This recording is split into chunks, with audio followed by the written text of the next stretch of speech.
Coucou mes gazelles, bienvenue pour cette guidance sentimentale pour le mois de novembre. Et donc cette fois-ci, c'est à votre tour. Les poissons, je rappelle comme toujours et à chaque fois que c'est un tirage général, ça ne parlera pas à tout le monde. Alors s'il vous plaît, prenez vraiment ce qui vous interpelle, ce qui vous fait réfléchir, ce qui vous donne l'impression vraiment d'aller de l'avant de façon pertinente. Certaines choses peuvent avoir un lien avec des énergies du passé pour certains.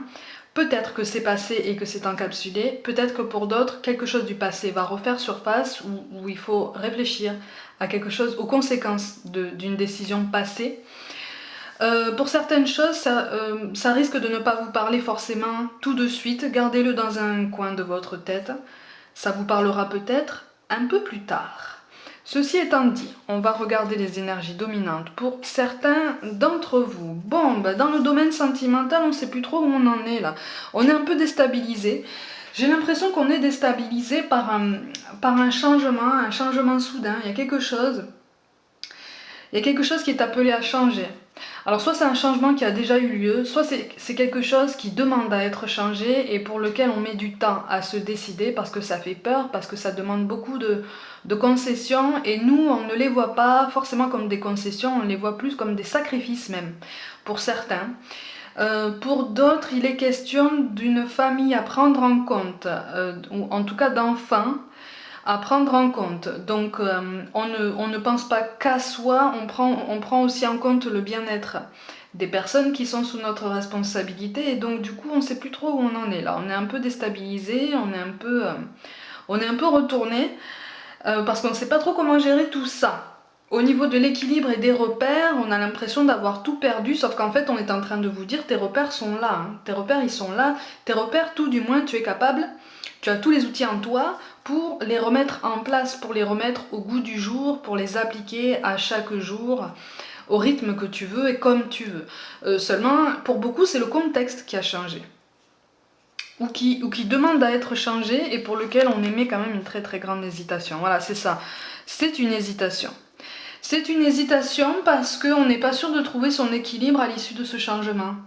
On n'est pas sûr de se retrouver, alors pour certains, on n'est même pas sûr de retrouver son identité à travers ce changement, à travers cette concession, encore une fois, qui ressemble à un sacrifice. Je rappelle que c'est un tirage général. Il y a quelque chose qui te touche beaucoup là, quelque chose qu'on te demande ou que tu demandes à quelqu'un qui te touche beaucoup et qui est important. En tout cas, ça a comme une grande ampleur, ça peut avoir un grand impact. Je te sens très sensible sur ça, hein. Il y a beaucoup d'appréhension par rapport à ça parce que finalement tu as peur, j'ai l'impression que tu as peur de ne pas maîtriser les conséquences de ce changement, de ce choix, de cette décision, hein. Donc on est un peu en train d'hésiter, on sait qu'il faut prendre une décision pérenne pour justement pas s'acheter une sérénité, mais presque, vous voyez, vraiment s'installer dans quelque chose de plus continu, de plus serein, de plus apaisé, de plus constant. Hein. Mais moi, là, je sens, alors soit c'est chez toi, soit c'est en face de toi, je sens un tempérament relativement, justement, instable. Instable dans le sens où on a tendance à changer d'avis assez facilement. On est plein de bonne volonté à un moment donné, et puis quand il faut sauter le pas, on se dit aïe aïe aïe. Non, je vais peut-être attendre un peu, peut-être qu'il y a une meilleure solution et finalement on ne le fait pas. Je vais te montrer quand même les cartes de synthèse. Donc ce vers quoi tu vas en fonction des décisions qui seront prises, parce que je le rappelle, on reste maître de nos choix et de nos décisions. Après, il y a certaines choses qu'on doit forcément traverser et qu'on ne fait que retarder quand on essaye d'aller à contre-courant. Hein. Oui, il y a quelque chose, ouais, on prend sur soi là. Hein. On prend énormément sur soi. On prend énormément sur soi, il n'y a pas d'unité pour l'instant. C'est un peu, comme je dis que c'est retourné, c'est que vraiment, là, on est un peu dans la perturbation. Là. On est un peu en période de flottement. Il y a quelque chose que tu ne maîtrises pas et tu as beaucoup de mal à accepter de ne pas maîtriser ça. Pour certains, les sentiments ne sont pas clairs. Hein. Alors soit c'est toi, soit c'est en face. Pour certains, c'est vraiment les deux. et toi et en face de toi, les sentiments ne sont pas clairs, ou en tout cas les sentiments commencent à manquer de clarté, ils commencent à s'estomper, ils commencent à être cachés par tout un brouillard, par toute une atmosphère plus ou moins pénible, parce que justement, personne ne trouve ses repères, personne... Il y a un temps d'adaptation là. Là, j'ai l'impression, pour certains, il est question d'un aménagement ensemble, là, tout récent, et pour lequel il faut quand même trouver un temps d'adaptation, parce que finalement, on se rend compte que c'est pas si facile que ça. On a beau s'aimer très fort, on a beau avoir des sentiments très forts, une attirance magnétique très puissante, sur certains aspects de la vie commune, vous apercevez que finalement, il y a peut-être des réglages à faire. Mais pour l'un de vous, ça prend des proportions un peu énormes, mais c'est aussi dû à une sensibilité, à une hypersensibilité et aussi à un attachement relativement exacerbé à des repères qui ne bougent pas, à des habitudes qui ressemblent à des rituels. Tu vois, il y a une différence entre une habitude et un rituel. Hein. Là, on est plus dans le rituel qu'on a du mal à lâcher, ou en tout cas qu'on a du mal à adapter à l'autre, ou qu'on a du mal à s'approprier. Et pourtant, on fait des efforts, on prend sur soi. Alors justement, on te dit que c'est largement surmontable, hein, ce genre de choses. Mais et d'ailleurs, il y a une forte protection sur vous. Hein. On veille sur vous. Hein. On a tous quelqu'un qui veille sur nous. Là, il y a une très très forte protection. Donc surtout, n'hésitez pas. N'hésitez pas pour vous y retrouver, pour écouter un peu votre silence. N'hésitez pas à demander de l'aide. Hein. N'hésitez pas à demander des signes, vous allez forcément en recevoir. Après, il faut savoir les décrypter, ça je vous l'accorde, c'est pas toujours facile, mais ça fait sens au moment voulu. Mais on prend sur soi. Hein. Oui, c'est dommage parce qu'en fait ça biaise votre réussite, ça biaise votre bien-être ensemble. Et oui, il y a des choses, certaines choses doivent être dites là, certains malentendus doivent être éclaircis, ou en tout cas ils sont appelés à l'apaisement.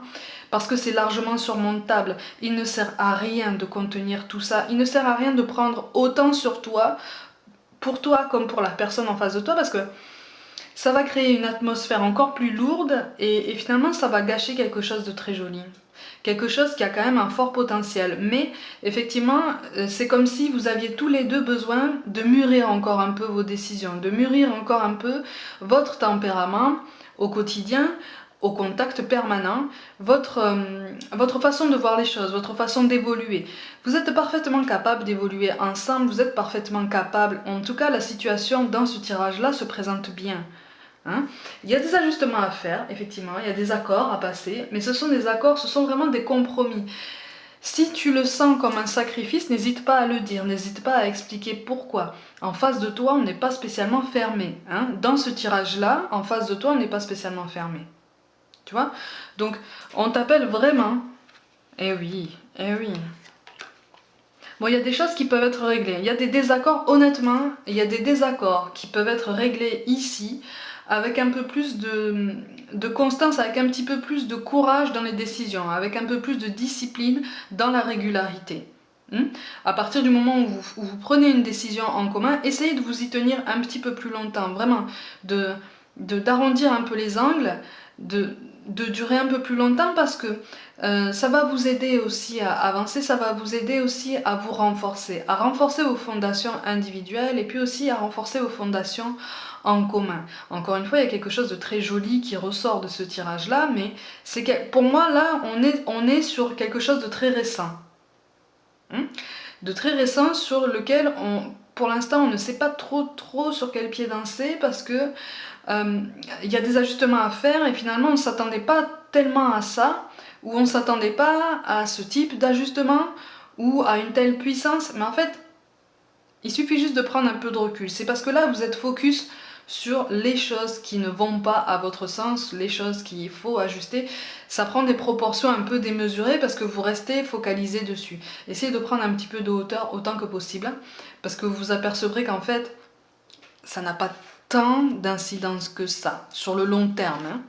Ça ne devrait pas vous empêcher de vivre quelque chose de très joli. Oui, vous êtes quand même capable de prendre des décisions parfaitement pérennes pour progresser, pour aller plus en avant, pour avancer ensemble, hein, pour garder justement un but commun. Mais effectivement, il va falloir trouver cette stabilité dans votre façon de faire. Pour moi, il y a des âmes très jeunes. Pour moi, il y a des âmes très jeunes, donc, ou en tout cas, vous êtes en début de parcours. Et donc, effectivement, vous avez des choses à apprendre. Vous avez pas mal de choses à apprendre. Il n'y a pas de, il y a pas ou très peu de prérequis.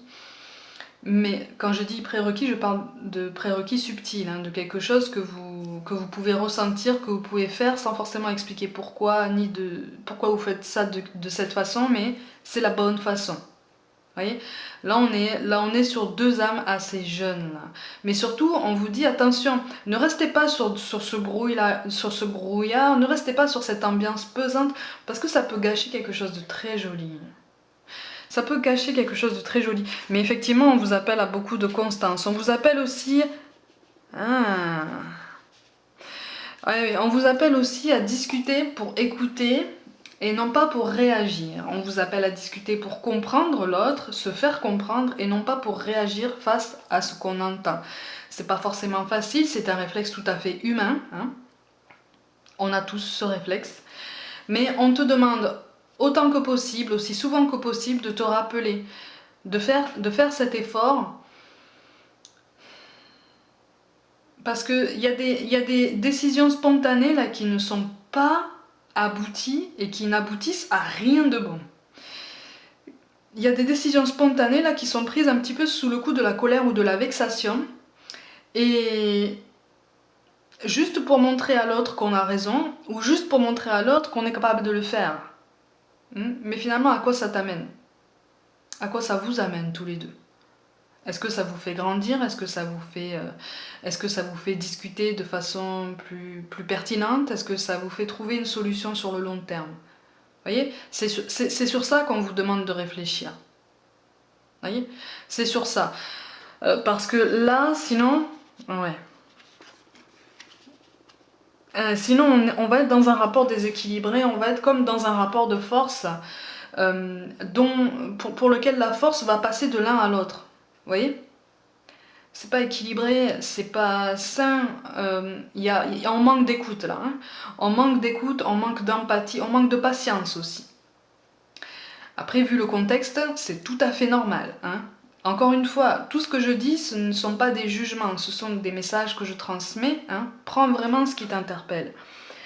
Mais pour amener à ta réussite, pour être mieux dans ta peau, effectivement, évite de rester sur des décisions passées, évite de rester sur les conséquences de certaines décisions passées qui ont été prises pour la plupart visiblement sur des coups de sang, sur des coups de tête. Vraiment, le raisonnement n'était pas très poussé. Hein. Donc finalement, le résultat ne l'est pas non plus. Donc ça ne mérite pas que tu t'y attardes ou que vous vous y attardiez ensemble trop longtemps. Hein. Oui, il y a un changement à mettre en place, hein, de toute façon, c'est ça. Oui, il est encore question d'un changement. Par contre, il est encore question d'un changement, mais ça implique un petit peu plus de conséquences. Alors, soit ça implique un petit peu plus de personnes que prévu, soit ça implique un petit peu plus de conséquences, ou en tout cas de voyants à prendre en compte. Rien d'insurmontable en tout cas. Hein. Rien d'insurmontable. Mais effectivement, il risque d'y avoir des désaccords. Essayez, en fait là on vous appelle vraiment à essayer de travailler vos bases communes, les bases, les fondations, vraiment les basiques. Tu vois, les basiques. Et encore une fois, j'ai cette question de vie en commun, d'emménagement très récent. Là. On te demande vraiment de travailler ça. De travailler les basiques en ce sens. Après, tu pourras réfléchir à la façon dont tu peux moduler ça. Par contre, ne va pas chercher trop de conseils partout parce que ça n'est pas très judicieux, ça n'est pas très pertinent. La vie que tu veux mener avec ton autre, elle te regarde à toi et ton autre. Votre sensibilité, elle vous est propre. Votre vision de la vie, elle vous est propre. Alors, vous pouvez demander des conseils, hein. Seulement, on te dit, attention, tout n'est pas parole d'évangile. Et il faut faire le tri. Il faut faire le tri. Ne t'abandonne pas à appliquer des conseils qui finalement viennent de personnes qui te donnent ces conseils parce que conditionnés par sa propre vie, par ses propres ambitions. Tu vois? Ouais. Oui, avec la carte du guide, oui, effectivement. Il y a quelque chose... Vous recevez des signes. Pour moi, vous recevez des signes qui vous guident vers quelque chose, qui vous amènent vers un raisonnement, une façon de faire. Hein. Mais par contre, on n'écoute pas toujours ces signes.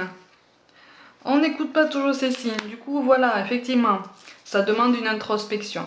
Il va y avoir un petit moment de flottement. C'est tout à fait normal. C'est le temps que les tensions retombent un petit peu. Le temps que les tensions retombent un petit peu, mais surtout profitez tous les deux de ce moment pour réfléchir aux basiques que vous avez en commun et ce qui vous a poussé à emménager ensemble. Encore une fois, j'ai cette question d'emménagement en commun.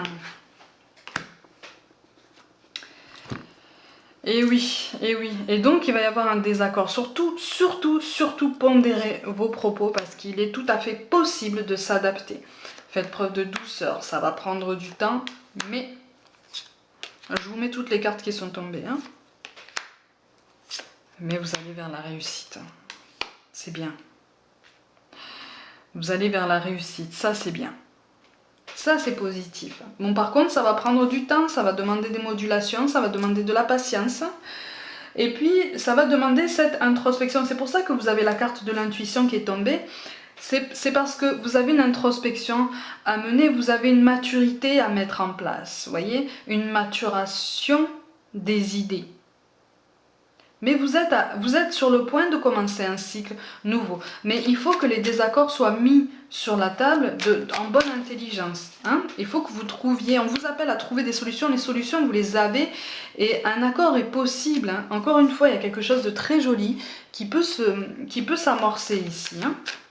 Donc justement, plutôt que de rester avec la carte de l'ancêtre, là on vous dit plutôt que de rester sur des douleurs passées que vous vous êtes infligées l'un à l'autre, ou les conséquences de décisions irréfléchies, essayez de réfléchir justement à ce que ça vous a apporté, à ce que ça peut vous apporter pour avancer. De toute façon, avec la carte de Pluton, vous allez vers la réussite, mais c'est une réussite qui sera le fruit d'un changement. Ça sera la conséquence d'un changement, un changement de pensée, une modulation, vraiment une vraie adaptation. Mais pour moi, l'adaptation est possible. C'est juste que là, il y a un moment de flottement, c'est normal. Vu le contexte actuel, c'est un petit peu difficile, mais c'est possible. Alors de toute façon, avec le 5 de coupe, effectivement, il va y avoir une lenteur face à un changement qui est nécessaire. On appréhende, on révise, on discute, on négocie. Prenez le temps. C'est ça qu'on est en train de vous dire. Il y a une différence entre prendre le temps juste pour temporiser et retarder l'échéance et prendre le temps de réfléchir pour pouvoir prendre la meilleure décision pour pouvoir avancer de façon pertinente. Donc là, avec le cavalier d'épée, on te dit attention. À partir du moment où tu décides de ce changement avec ton autre, tiens-toi, ça rejoint ce que je dis depuis le début du tirage, tiens-toi à ta décision, tiens-toi à ta résolution et tu vas voir que effectivement, ça prendra du temps avec le valet de bâton à l'envers, ça prendra du temps. Il y aura besoin d'adaptation et il y aura peut-être des régressions. Et donc il y aura peut-être des régressions dans le dialogue aussi. Mais vous avez quand même l'as de denier qui sort en carte finale, ça tombe aussi avec Pluton, donc carte de la réussite. Réussite encore une fois, qui fera suite à un changement, à une adaptation. Donc c'est quelque chose de positif au niveau de ce tirage. Hein. On te parle de compassion. Ben oui. Quand tu fais preuve d'une véritable compassion envers toi-même, l'univers te répondra automatiquement en te comblant de joie et de chance. Quand on parle de compassion, on parle de discussion, on parle d'échange, on parle d'adaptation, de souplesse. Hein. Là, c'est possible. Hein. On vous parle de l'archange Sandalphon. J'ai entendu ton appel au secours, ta prière va bientôt être exaucée. Vous avez la carte du message là. Hein. De toute façon, il y a quelque chose qui va se débloquer dans ta situation, quelque chose qui va se débloquer dans la communication avec ton autre, quelque chose qui va s'apaiser. Mais avant de s'apaiser, effectivement, il risque d'y avoir peut-être une discussion un petit peu plus houleuse que les autres. Mais il faut que les choses soient dites pour que chacun réfléchisse de son côté et se dise, bon allez, ok, on se met d'accord, on fait des efforts parce que vraiment ça vaut le coup. Et enfin, on vous parle de l'archange Michael. Le chemin est désormais sans embûches, j'ai retiré les obstacles. Tu peux évoluer maintenant facilement et en confiance. Tu vas réaliser ce que ton cœur désire. Ça sera à l'issue de cet effort d'adaptation et de cette conscience que vous êtes sur le point de terminer un cycle un peu compliqué et d'en commencer un autre un petit peu, avec un peu plus de maturité, avec un peu plus de hauteur. C'est en tout cas ça qu'on vous encourage à mettre en place. Amis Poissons, pour le mois de novembre, dans le domaine sentimental, prends soin de toi, crois en toi. Pour toute guidance personnelle, avec ou sans aucune question, mon adresse mail est dans la barre de description si tu veux savoir un petit peu les modalités à suivre. Les inscriptions pour novembre sont ouvertes. Abonne-toi à ma chaîne si ça n'est pas déjà fait, partage mon travail. Suis-moi aussi sur Facebook et Instagram où je propose des guidances flash notamment, tous les jours. Prends soin de toi et je te dis à très vite.